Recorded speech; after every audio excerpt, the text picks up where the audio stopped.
was this thing that we call the Prosperity Task Force. The last thing I put there is that how do we attract investment to come here? How do we move people out of poverty and put them, make them taxpayers? Well, we've actually done a fairly decent job in creating human capital here in Hidalgo County, but a lot of it we had to brain drain. Many graduated, but the jobs were not here. So they had to leave somewhere else. So we started what I call the Prosperity Task Force. And we have two basic goals. Well, we have three goals. To serve those that are in poverty as best as we can. Because among them we have veterans, elderly people. There's people that we really need to care for. That's what defines a good community, what we do for one another. The second one, how do we move people out of poverty? There. Well, many of the people that are in that group really didn't have the opportunity, didn't have the mentorship. Our jails are full of young people that come from broken homes. So mentorship to me was a first step in helping someone. To have somebody be able to talk to someone and share things together so that you can make a better decision as to what path you should follow. Then we needed a counselor. A counselor is needed because if one wants to be a rocket scientist and one can't be a rocket scientist, then one shouldn't try to have a path to be a rocket scientist, but he can be an accountant. And the counselor would help one make good decisions of what career paths to have. But there's a lot of barriers in moving those people from that area to another area. One of them is transportation, the other one is citizenship, mental illness, all kinds of barriers. And one of them is financial barriers. So if you have Juan, that's a 28-year-old married, has a mortgage, children, he says, I can't quit my job because I can't feed my family, pay my bills to pursue a new career path. So the financial group came together. But let's say that we took Juan through the whole process and he finally graduates with an accounting degree. Okay? If there's no job at the end, then we just created human capital for someone else or some other part that's not here. So here's where this RioPlex and the right side of the process is the creating jobs and investment in this area. Who are we? When I was the mayor of McAllen, I would go out and I would try to sell McAllen. McAllen is like a star in the sky when you're talking about competing in a global economy. We're very good, but we're not that good, okay? So we needed to expand who we are. And we thought about the region, the 4 counties, Star, Hidalgo, Cameron, and Willacy County. We call ourselves one region, one voice.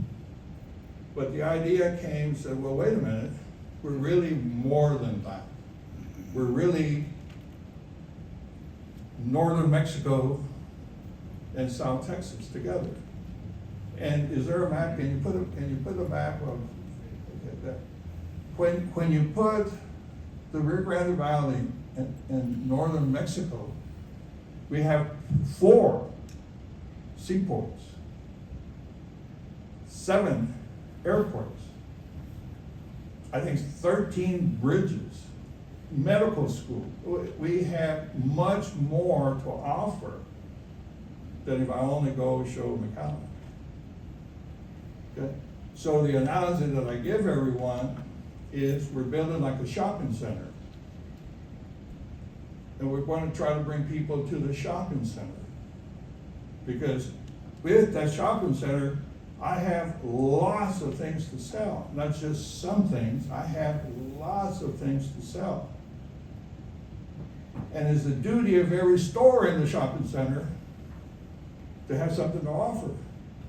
We can't bring people to the mall if I don't have good stores, right? So we need every municipality, we need every county, we need everyone to be good at what you do. But let's take a small city like Elsa. If I would take a industrial client to, we have some realtors here, okay, to Elsa, Texas, okay? What will Elsa, Texas offer an industrial potential client? Well, if you don't have anything to offer an industrial client, you're not going to get one. So how do we prepare them to do that?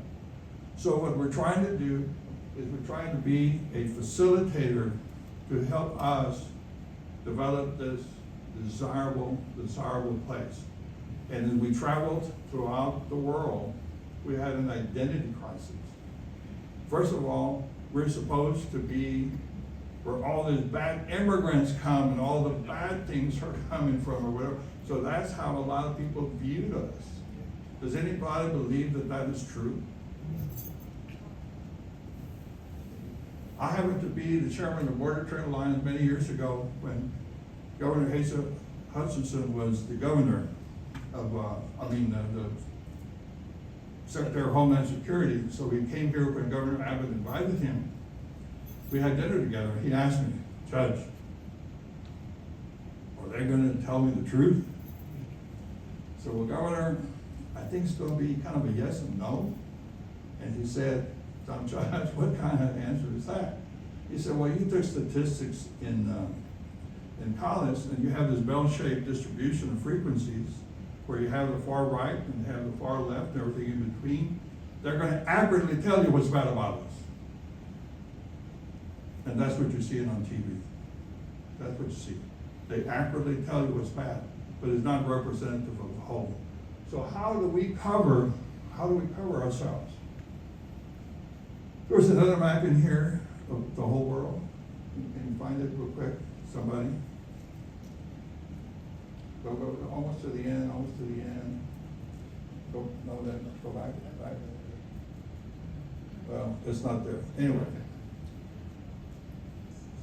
RioPlex is a group of business people that got together to organize themselves and market this area as RioPlex.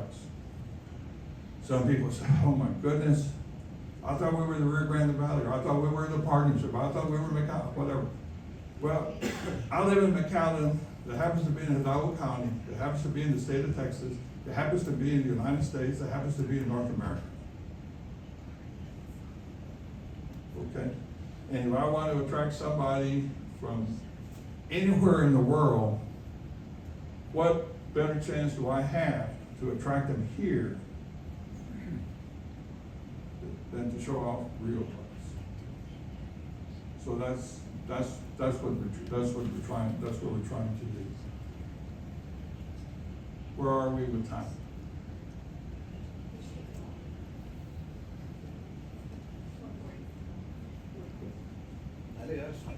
Okay.